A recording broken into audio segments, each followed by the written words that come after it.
Did you see that gent with a bow and arrow, fam? I saw that. What are you telling that guy? What can you tell that guy? You can't tell that man You nothing. don't get fly kicks, they wound him. Yo, that's why. Now they put that man to sleep. You know what issue I have with protest though? And then he played victim later on an interview.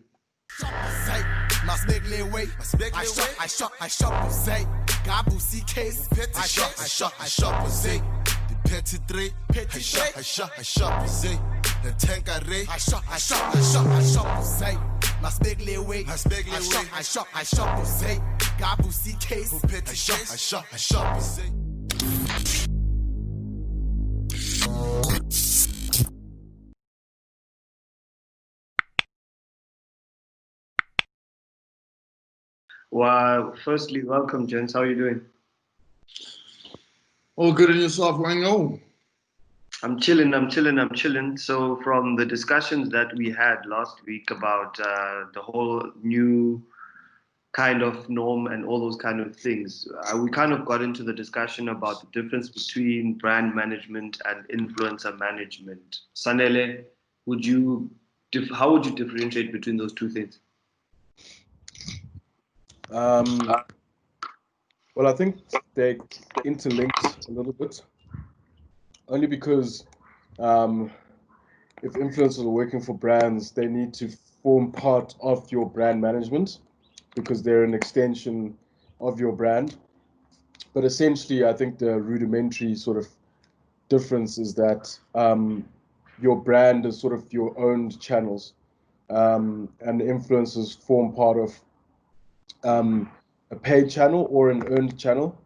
And if you're just strictly talking about your own brand, it's your own brand channel management, your Twitter accounts, your Instagram accounts, your YouTube, etc. And then influencers is obviously managing your brand, but on their platforms. And they also need to form part of what the brand stands for, and the brand strategy needs to be aligned. So that's why I feel like, in a sense, it's interlinked. Oh, okay, no. Siya, what have you seen in terms of social? I think the protest aspect is a huge part of content. We always talk about not knocking and not bombarding people with content. How do you become part of the discussion? Is it a good time to maybe not become part of the discussion? Yes, Wang. The thing about the protest action is that at the end of it, it's a very divisive situation, with very polar opposites of where people stand, based on their political beliefs, which is something that I personally don't think brands should ever involve themselves. Should never involve themselves in, unless it's in the community management aspect, similar to the way that Nando's does, very safe, very top level stuff. But to get involved in protest action would be detrimental for any brand. You can ask Pepsi and Kendall Jenner about that. That attempt at fusing protest action with a brand just did not pan out well at all. So it's a very difficult space to navigate for any brand without pissing someone off.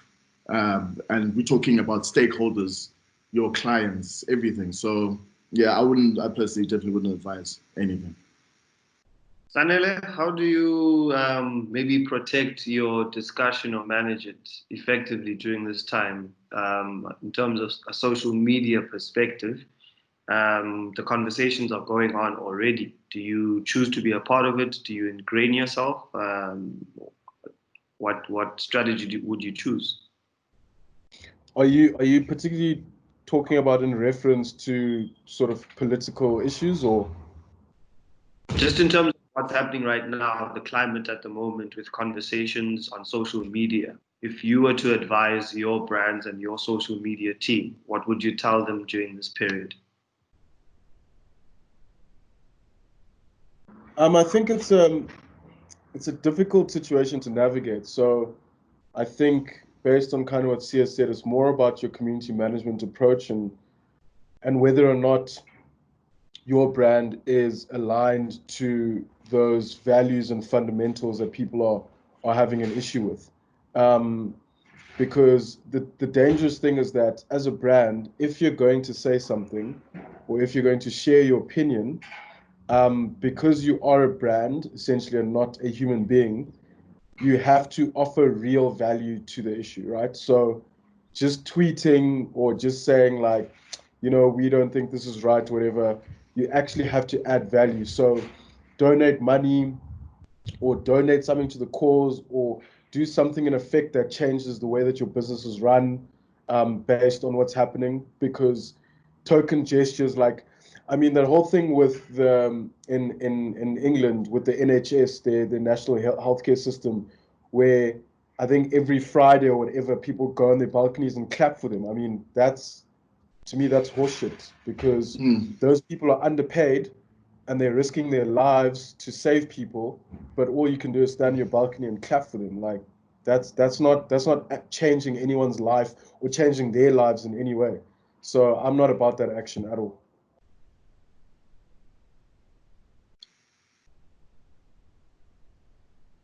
Can't hear you, Wayne. So what kind of assistance do you provide then? What do you provide? Effective communication, resources. What value can you provide in this time in terms of a content perspective? I mean, any content that you're going to bring out coming into a political issue is going to require your brand to take a position, to stand for something, and it is going to have to be very strong, and it must be impactful. There must be tangible things that you do that show that you care about something. And it has to be, and the way that you're going to go around it has to be obviously based on what your brand strategy is and what your brand positioning is. So, like, at this point in time, like anything happening in the States and anyone being pro Trump, I don't know. I don't know what is going on in the States, but let's not get into the politics. Leave the politics out of it. No, Because but there's only sorry, Wang, there's only one brand in the world that, for me, can speak on something without adding tangible value, and that's Nike.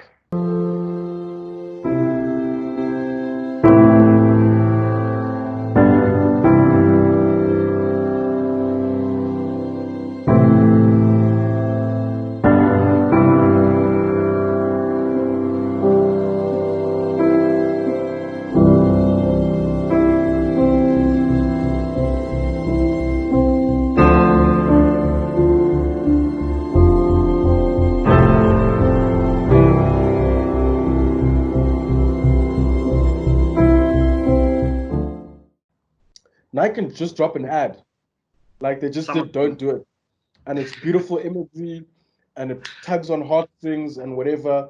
But they're not saying, yeah, we're gonna pay our minimum wage workers more. We all know how Nike workers get paid, but no one seems to care about that. Everyone cares about, oh, Tiger Woods came back from his infidelity scandal. All his sponsors dropped him, and we stood by him. But they're not doing anything tangible. But that's what I'm saying, is that only Nike can do that. Okay, so just from an agency life perspective, what's been your best and worst agency experience? I know we've been through the trench. That's kind of segue.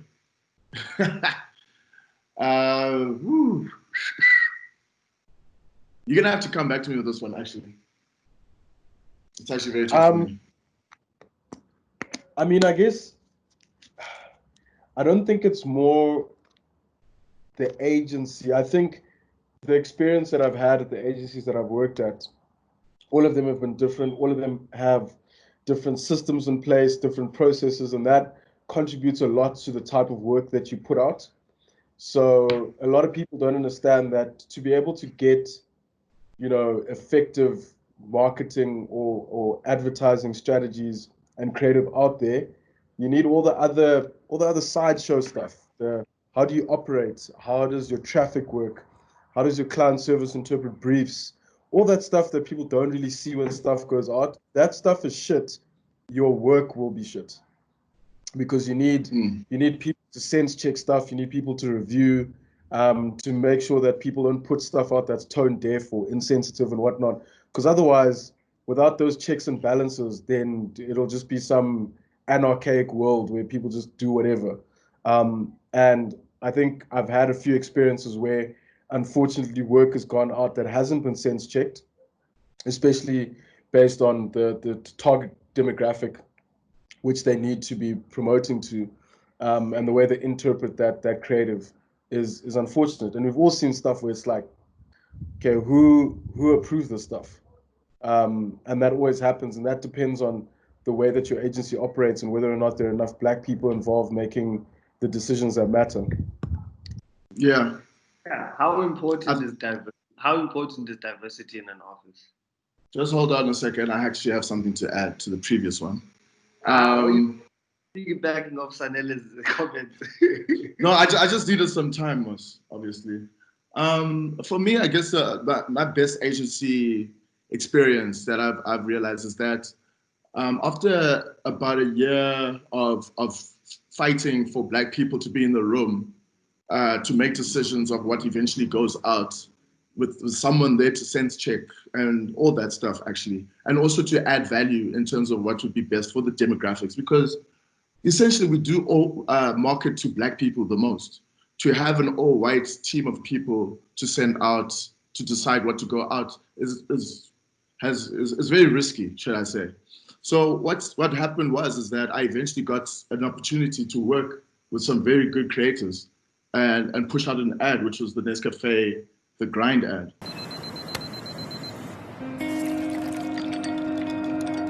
Some people say they know about our grind, but believe me, this is no 9 to 5.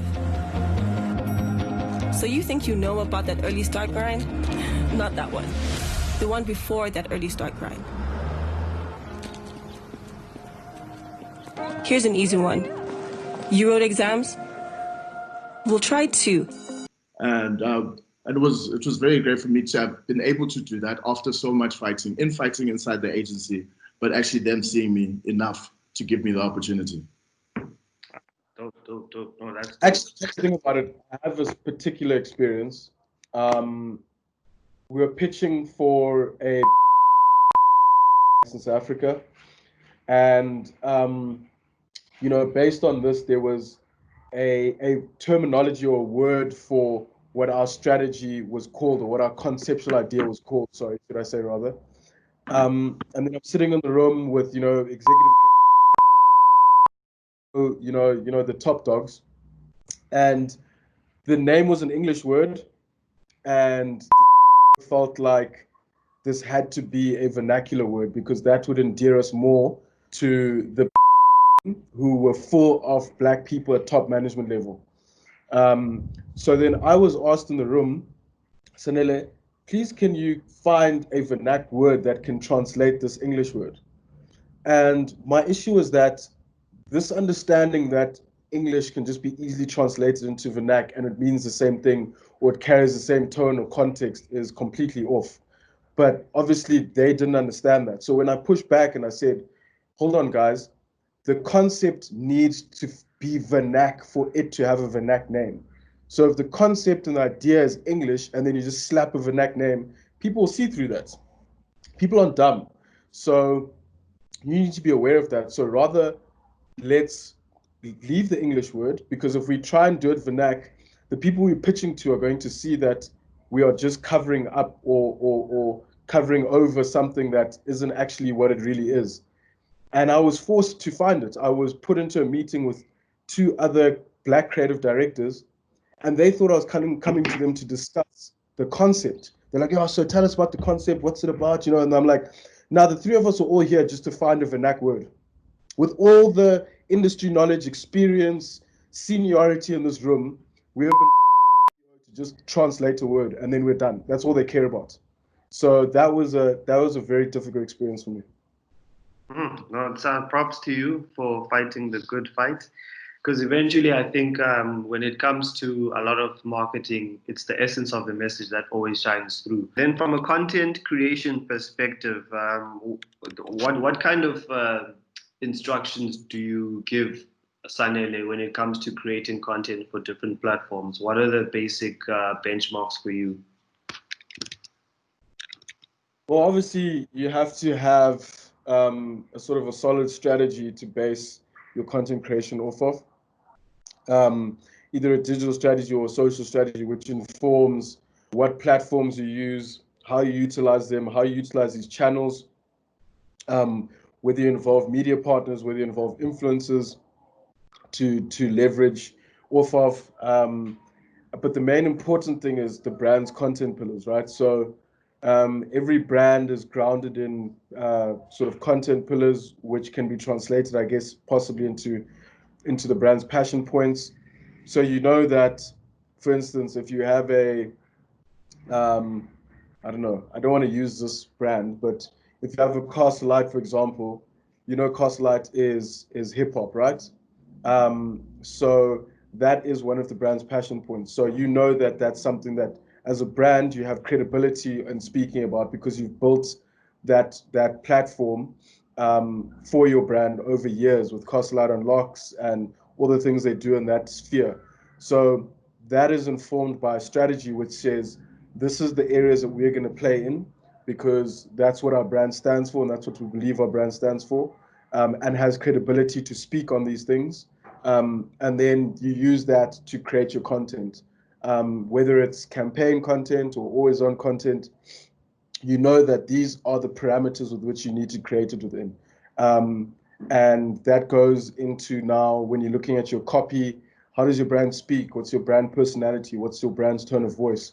So all those things come together for you to be able to create content which will, in effect, resonate with your audience. Excuse me. Before we even get to the That sounded content, that cough, man. Sorry. So in terms of no, don't do that. Segue. Level 3 in arms on now. That sounds very level Anyway, 5. I'm indoors. That's I'm a not level going. 5 as cough. Same. It's the same for me. So you see now I lost my train of That's the point, man. Damn you. So so before you even get to the actual content itself, I think managing expectations from the brand and also the content creator perspective is easier when it's on paper. So let's talk about how the importance of a content. Wang, you muted Sorry, yourself. I lost you at the end. I had the whole question out like that, and okay, cool. So before the work even happens, there needs to be a contract. We need to manage each other's expectations. What does that look like? What should you look for as a brand? What should you look for as an influencer? Should you have your own contracts ready? Are there templates out there? Some people struggle with invoices. What has been your experience?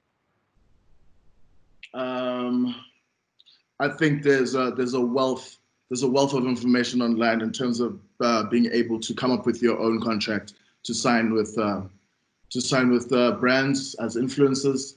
I think in terms of client expectations, though, a lot of the time clients' expectations far exceed the amount of it's not congruent with the amount of money that they're going to pay you, which is usually a pain point. So one thing that is very advisable is that in whichever contract that you do get yourself into as an influencer or even as an agency for a brand, is that you must always cover your own bases.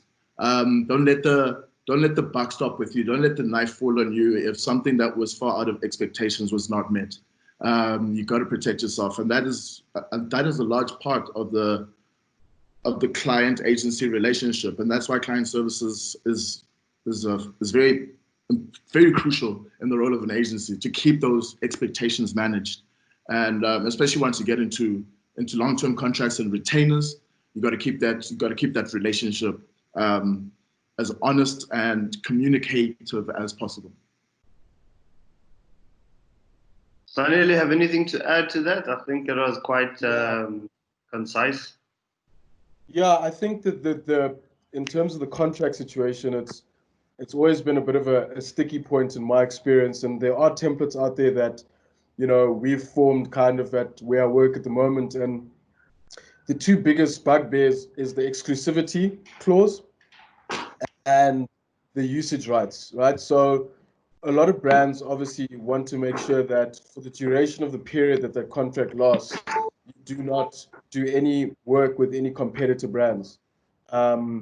And then on top of that, how they ensure that if that is not there is by usage rights. So if I've shot content with X influencer and I say I am buying the usage of this content for 2 years, right? That means over a 2 year period, I can post that content as a brand whenever I want. Which means that if, as an influencer, if you want to break that contract, right, that means any other brand that you work with or want to work with as a competitor brand will be like, no, man, we can't sign with you because X brand can drop their content of you for the next 2 years. And we can't be associated with you working for us as a competitor brand if they have the ability to do that.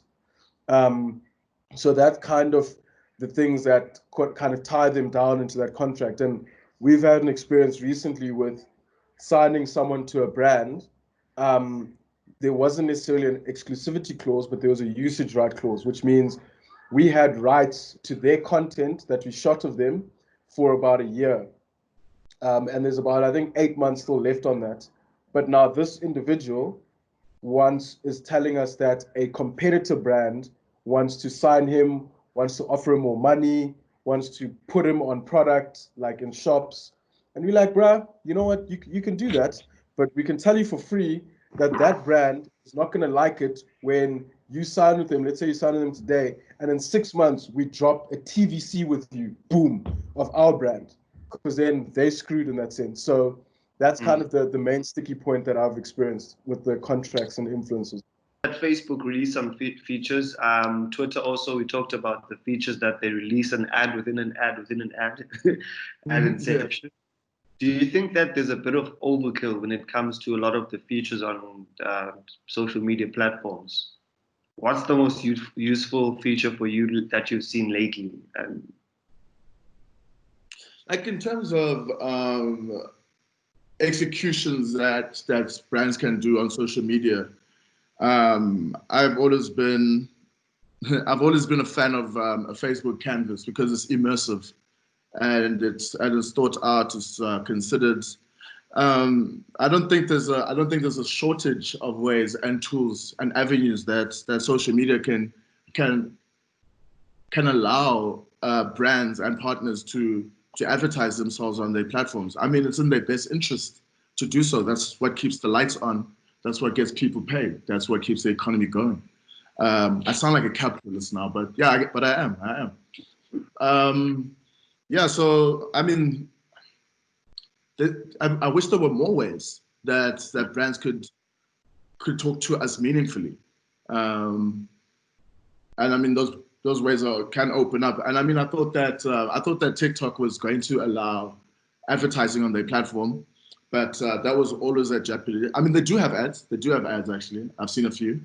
But what's actually quite funny is that this week we found out that TikTok, the entire platform itself, completely blocked hashtags like BlacklivesMatter and the ones surrounding it, which is quite controversial. Since then, they have allowed it back, which shows it's a cover up. It shows that they made a mistake. But now it's very tricky for brands now to collaborate with TikTok in any shape or form, just as a platform in itself. It will be interesting to see what does transpire out of it. But knowing the Chinese, they'll come up with something new again. So looking at that platform, I think platform usability, Sanele, and the appeal of a platform. A platform, for example, like Twitter, isn't too protective. It's almost like a free-for-all when it comes to how people engage. Would you say that's a good or a bad thing? Because a lot of brands, I think, are hesitant to be on Twitter because it's not the most amicable environment. Yeah, that's true. And I think everyone needs to understand the rules of engagement on any platform. So we all understand the type of platform Twitter is and how volatile it can be from time to time. And I think as a brand, you should enter that space fully understanding what you stand for as a brand and don't feel the need to be apologetic about it. So I think that's where people kind of start poking holes in things when they notice inconsistencies, which is why even a brand like Nando's, as well as they do in terms of, their tone of voice, how quirky they are, how they, use popular culture, that's great. But what allows them to also maintain high levels of engagement is the level of consistency in doing that. They don't really veer off into spaces that don't really serve them or don't really, align to what their strategy is. So that is my only advice: is engage in the space, understand it for what it is, understand the volatility of it, and then use it in that way that can best serve your brand's interests. Mm. And Just to add to that, sorry. So carry on. Just to add to what Sanele is saying, and when you mentioned this earlier, you said that Twitter is a free for all. Now, in the same breath, in terms of the APIs that Twitter has, it allows us a deep dive into what the conversations are about on Twitter.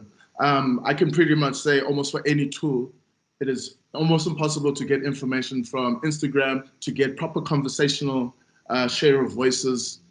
Twitter gives you most of that information. It allows the data that you're allowed to gain from Twitter is a lot more thorough, a lot deeper than most other platforms. Mm. What do you think about the fact that there was a report from Wall Street Journal that reported that Facebook ignored research which indicated that it contributed to societal division? Yeah. Hectic. Well, they contributed to helping Donald Trump win presidency.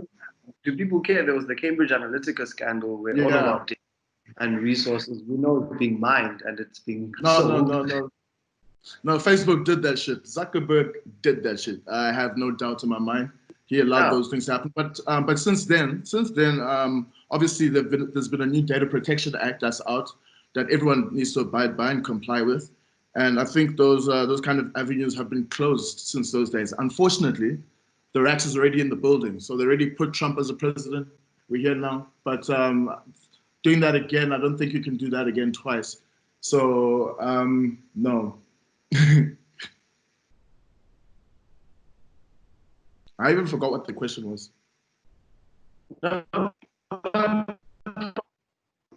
You know, Segue. It's slowing down heavy on my side. Is available. Like, Man, you know that, if you Just hold on. you're on your DJ Ready D now. No, I think we're pretty much. Oh no, we're good. Okay, we didn't catch any of what you just said. And is it back or is it still? No, it's back now. It's quite pixelated though. I think we're pretty much done. I shot,